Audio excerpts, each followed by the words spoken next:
നിനക്ക് പറയായിരുന്നില്ല ഇതൊന്നും വേണ്ടാന്ന്. അവളും അവളൊരു സാരി മുല്ലപ്പൂവും. ആ ബെസ്റ്റ്. ഇതിന്റെ ഒരു കുറവുകൂടി ഉണ്ടായിരുന്നു. നീലൻ ടേബിളിന് മുകളിലിരിക്കുന്ന പാൽ ഗ്ലാസ് കണ്ട് തലയിൽ കൈവച്ചു. അയ്യോ അമ്മേ. അപ്പുറത്തെ മുറിയിൽ നിന്നും കരച്ചിൽ കേട്ട നീലൻ വാതിൽ തുറന്ന് പുറത്തേക്ക് ഓടി. പിന്നാലെ അപ്പവും. എന്താ എന്താ പറ്റിയേ? നീലന്റെ രമ്യയുടെ മുറിയിലേക്ക് കയറിക്കൊണ്ട് ചോദിച്ചു. അവൾക്ക് വയ്യ നീല, രമ്യയെ താങ്ങിക്കൊണ്ട് ഭാനുമ്മ പറഞ്ഞു. എന്നാ എന്തായാലും ഹോസ്പിറ്റലിൽ പോവാം, ഞാൻ വണ്ടി എടുക്കാം. നീലൻ തിരക്കിട്ട് പുറത്തേക്ക് ഇറങ്ങിപ്പോയി. രമ്യയുടെ വയറിൽ കൈവച്ചുള്ള കരച്ചിൽ കണ്ട് അപ്പോ വല്ലാതെ പേടിച്ചു പോയിരുന്നു. ഡേറ്റ് ആവാറായിരുന്നു ഭാനു ചേച്ചി?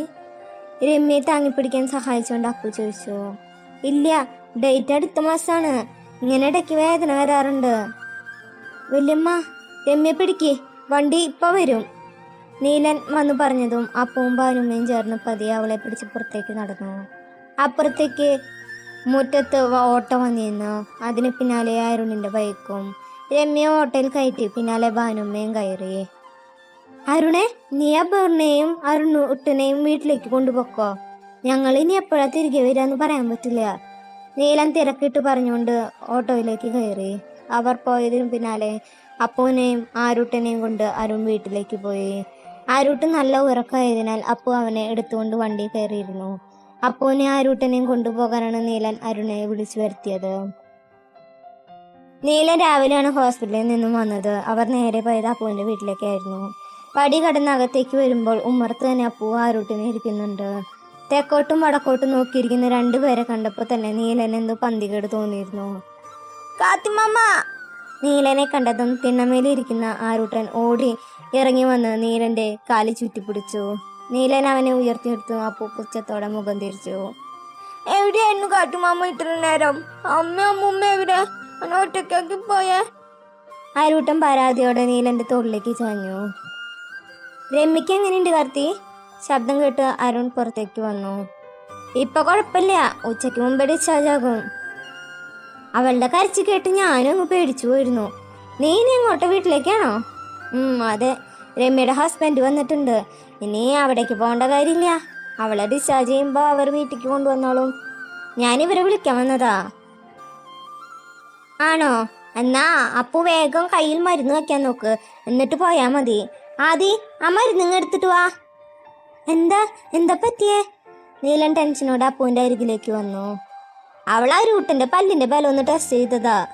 ആരും കളിയാക്കിക്കൊണ്ട് ആരതി കൊണ്ടുവന്ന മെഡിസിൻ ബോക്സ് വാങ്ങി അപ്പുവിന്റെ അരികിലായിരുന്നു.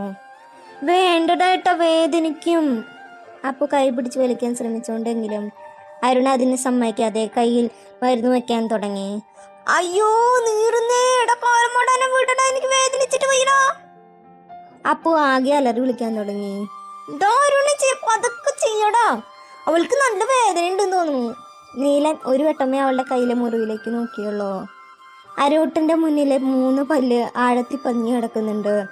ഡെറ്റോൾ ഒഴിച്ച മുറിവ് ക്ലീൻ ചെയ്യുന്നതിനനുസരിച്ച് അപ്പുവിന്റെ കണ്ണുകൾ നിറഞ്ഞൊഴുകുന്നത് കണ്ട് നീലൻ കുറച്ചങ്ങോട്ട് മാറിയെന്നു. എന്തൂനാ രൂട്ട നീ ചേച്ചി കടിച്ചേ? ചേച്ചി കരയണ കണ്ടില്ലേ? നീലൻ ശാസ്ത്രനോട് ചോദിച്ചു. എനിക്ക് സങ്കടമായിട്ട് കാത്തുമ്മ. രാവിലെ എനിക്കിപ്പം നമ്മുടെ പേര് കാണാനില്ല. എൻ്റെ അടുത്തപ്പ അപ്പനെ കേൾക്കണു. അപ്പൊ എനിക്ക് ദേഷ്യം വന്നു, അതാ ഞാൻ കടിച്ചേ. അപ്പൊ അവളെന്നെ കുറ്റിപ്പിച്ചാച്ചെന്ന് വിളിച്ചു. ഇനി നമ്മുടെ വീട്ടിക്ക് വരണ്ടെന്ന് പറയും, പ്ലീസ്. ആ ചേച്ചി അങ്ങനെയൊന്നും വിളിക്കില്ലാരോ, അടി കിട്ടൂട്ടോ നിനക്ക്. അതൊക്കെ നിനക്ക് ആരെ പഠിപ്പിച്ചെന്നേ? നീലം കണ്ണുറ്റി ചോദിച്ച ആരോട്ടും വിതുമ്പാൻ തുടങ്ങിയിരുന്നു. അപ്പുവിന്റെ കയ്യിൽ മരുന്ന് വെച്ച് കഴിഞ്ഞതും അവർ വീട്ടിൽ നിന്നിറങ്ങി. പോകുന്ന വഴി അപ്പു ആരോട്ടിന് മുഖം തിരിച്ചാണ് നടന്നിരുന്നത്. കാട്ടുമമ്മ, ഇവളോട് ഇവിടെ കയറണ്ടെന്ന് പറ, ഇത് നമ്മുടെ വീടാന്ന് പറ. ഗേറ്റിനരികിലെത്തിയത് നീലന്റെ കൈ ചുറ്റിപ്പിടിച്ച് ആരോട്ടും പറഞ്ഞു. അത് കേട്ട് അപ്പുവിന് സങ്കടാവുമെന്ന് കരുതി നീലം കണ്ണുകൊണ്ടരുതെന്ന് കാണിച്ചു. അപ്പു ആണെങ്കിൽ മുഖം വീർപ്പിച്ച് തന്നെ നിൽക്കുമായിരുന്നു. അതെ, ഞാൻ വലിഞ്ഞേറി വന്ന വീടൊന്നല്ല അത്, നീലന്റെ വീടായത്. അതുകൊണ്ട് ഈ വീട്ടിൽ ഞാൻ കയറിയിരിക്കും. അവനും അവന്റെ ഒരു കാത്തിമാമനും. അവൾ അത് പറഞ്ഞ് അകത്തേക്ക് കയറിപ്പോയി. ശേഷം അതേ സ്പീഡിൽ തിരിച്ചിറങ്ങി വന്നു. അന്ന് ഞാൻ ചെടിയിലെ പൂ പറിച്ചോണ്ടല്ലേ നിനക്ക് എന്നോട് ഇത്ര ദേഷ്യം? ഞാൻ നിനക്ക് കാണിച്ചു തരാടാ. അത് പറഞ്ഞ് അപ്പൂ മുറ്റത്തെ മുലയിൽ നിന്നും കുറച്ചധികം പൂ പറിച്ചെടുത്ത് അകത്തേക്ക് ഓടി. ആരും നീലന്റെ കയ്യിൽ നിന്നും കുതറി ഇറങ്ങി അവൾക്ക് പിന്നാലെ ഓടിയെങ്കിലും അപ്പോൾ റൂമിൽ കയറി വാതിലടച്ചു. ആര് കുറേ തവണ വാതിൽ തട്ടിയെങ്കിലും അപ്പോൾ വാതിൽ തുറന്നില്ല. അവസാനം ശല്യം സഹിക്കാതെ ആയതും അവൾ ഡ്രസ്സും എടുത്ത് കുളിക്കാൻ പോയി. അപൂർണ, അപൂർണ. കുഴിഞ്ഞു കഴിഞ്ഞ് ഇറങ്ങുമ്പോഴാണ് നീലന്റെ ഡോറി തട്ടിയുള്ള വിളി കേട്ടത്. അപ്പു തോർത്ത് തലയിൽ ചുറ്റി ചെന്ന് വാതിൽ തുറന്നു. നീലന്റെ തോളിൽ കിടന്ന അരൂട്ടൻ അപ്പോഴേക്ക് ഉറങ്ങിയിരുന്നു. നീലൻ അവനെ പതിയെ ബെഡിലേക്ക് കിടത്തി. എമ്മി ചേച്ചിക്ക് എന്തെങ്ങനെ ഇടയ്ക്കിടയ്ക്ക് വയ്യാണ്ടാവണേ? അപ്പു നീലന്റെ അരികിലായിരുന്നു. അവൾക്ക് ഫസ്റ്റ് ഡെലിവറി തന്നെ ഒരുപാട് കോംപ്ലിക്കേഷൻസ് ഉണ്ടായിരുന്നതാ. രണ്ടാമതും പ്രഗ്നന്റ് ആയപ്പോൾ ഡോക്ടർ അബോർഷൻ എന്നൊരു ഓപ്ഷനാണ് മുന്നോട്ട് വെച്ചത്. അവളുടെ നിർബന്ധം കൊണ്ടാ അബോർഷൻ ചെയ്യാതിരുന്നേ. കംപ്ലീറ്റ് റെസ്റ്റ് വേണമെന്ന് ഡോക്ടർ പ്രത്യേകം പറഞ്ഞിരുന്നു. ഇന്നലെ കല്യാണത്തിന്റെ തിരക്കില് കുറെ നടക്കുകയൊക്കെ ചെയ്തിരുന്നല്ലോ. അതാ ഇന്നലെ രാത്രി പെട്ടെന്ന് വയ്യാതായേ. ചേച്ചി അപ്പൊ എന്തോ ഓർത്ത രീതിയിൽ പറഞ്ഞു. അപ്പൊ ഉറങ്ങുന്ന അരൂട്ടനെ ഒന്ന് നോക്കിയേ. നിന്റെ കയ്യിലെ വേദന കുറവുണ്ടാ? അരൂട്ടന് കുറച്ച് കുറുമ്പ് കൂടയില്ല. അപ്പൊ എന്റെ മുറിവിലേക്ക് നോക്കി നീലം പറഞ്ഞു. അപ്പൊ കുഴപ്പമില്ല, കുഞ്ഞായി പോയതുകൊണ്ട് മാത്രം ഞാൻ ക്ഷമിച്ച്. എനിക്ക് നല്ല ദേഷ്യവും സങ്കടമൊക്കെ വന്നു. സാരമില്ല, ചെറിയ കുട്ടിയല്ലേ. അവരിന്നോ നാളെ അങ്ങ് തിരിച്ചു പോവും. ഇനിയും വെറുതെ അടികൂടാൻ നിക്കണ്ട. അതെന്നോടല്ല, ഉറങ്ങണ ആളോടാ പറയണ്ടേ. അപ്പൊ മുഖം വീർപ്പിച്ച് തിരിച്ചു വരും പറയുന്ന കേട്ട് നീലം ചിരി വന്നിരുന്നു. അവൻ ഡ്രസ്സ് എടുത്ത് കുളിക്കാനായി കുളിമുറിയിലേക്ക് കയറി. അപ്പൊ ഫോൺ എടുത്ത് ബെഡിന്റെ അരികിലായി വന്നിരുന്നു. ഉച്ചയോട് കൂടെ രമ്യയെ റീചാർജ് ചെയ്ത് വീട്ടിലേക്ക് കൊണ്ടുവന്നു. രമ്യ കുറച്ചു നേരം കൊണ്ട് തന്നെ വല്ലാതെ ക്ഷീണിച്ചിരുന്നു.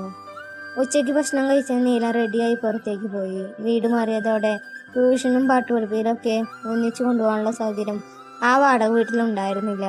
അതുകൊണ്ട് പാട്ട് പഠിപ്പിക്കാനായി ക്ലബിനോട് ചേർന്നുള്ള ബിൽഡിങ്ങിൽ ഒരു റൂം നീലൻ റെന്റിനെടുത്തിരുന്നു. അതുമായി ബന്ധപ്പെട്ട കാര്യങ്ങളെല്ലാം ചെയ്തു കഴിഞ്ഞ് ക്ലബിൽ ഒന്ന് കയറി. അവിടെ അരുണും ഉണ്ടായിരുന്നു. രമ്യക്ക് കുഴപ്പമൊന്നുമില്ലല്ലോ കാർത്തി? ഇപ്പൊ കുഴപ്പമില്ല, പക്ഷെ ഹോസ്പിറ്റലിൽ അഡ്മിറ്റ് ആക്കണമെന്ന് പറഞ്ഞിരിക്കുകയാണ്. അതുകൊണ്ട് നാളെ അവർ തിരിച്ചു പോവും. അവളെ ഓൾറെഡി കാണിക്കുന്ന ഹോസ്പിറ്റലിൽ തന്നെയാണ് അഡ്മിറ്റ് ആക്കുന്നത്. അതാ നല്ലത്. എന്നിങ്ങനെ വയ്യാതാവുന്നാന്ന് പറയുമ്പോൾ കഷ്ടമല്ലേ? ഞാൻ കാരണം നിനക്കും ബുദ്ധിമുട്ടായല്ലേ? നീലൻ ചോദിച്ചു. ബുദ്ധിമുട്ടായോ എന്ന് ചോദിച്ചാൽ ബുദ്ധിമുട്ടായി. ഞങ്ങൾ കാര്യങ്ങളിലേക്ക് കടക്കാൻ തുടങ്ങായിരുന്നു. അവളാ നിന്റെ ഒരു വിളി. അരുണിന്റെ സംസാരവും ഭാവം കണ്ട് നീലന് ചിരി വന്നു. ഇവനെ കൊണ്ട് ഞാൻ. നീലൻ അവന്റെ മുതുകിനിട്ടൊന്ന് കൊടുത്തു. ക്ലബിലെ സംസാരം കുറച്ചു നേരത്തെ പാടത്തെ കളിയൊക്കെ കഴിഞ്ഞ് നീലൻ തിരിച്ചു വരുമ്പോൾ സമയം സന്ധ്യയായിരുന്നു. പടി കടന്ന് അകത്തേക്ക് വന്ന നീലം മുറ്റത്തെ കാഴ്ച കൊണ്ട് ഒരു നിമിഷം ഞെട്ടി നിന്നു. മുറ്റത്ത് നിൽക്കുന്ന ആരുവിനെ ഓടി വന്നെടുക്കുന്ന അപ്പു. അവളെടുത്തത് ആരു അവളുടെ കഴുത്തിലൂടെ ചുറ്റിപ്പിടിച്ച് കവളി മാറി മാറി ഉമ്മ വയ്ക്കുന്നു. ആ കാഴ്ച കണ്ട് അന്തം വിട്ടു നിൽക്കുമായിരുന്നു നീലൻ. താൻ ഇവിടെ നിന്ന് പോകുന്നവരെ കീരിയും പാമ്പുമായിരുന്നവർ ഈ കുറഞ്ഞ സമയം കണ്ട് എങ്ങനെ സെറ്റായി എന്ന് നീലന് മനസ്സിലായില്ല. ഇതെല്ലാവർക്കും നന്ദി. പുതിയൊരു വീഡിയോ ആയിട്ട് നാളെ കാണാം. അപ്പോൾ നല്ലൊരു ദിവസം നേരുന്നു. താങ്ക്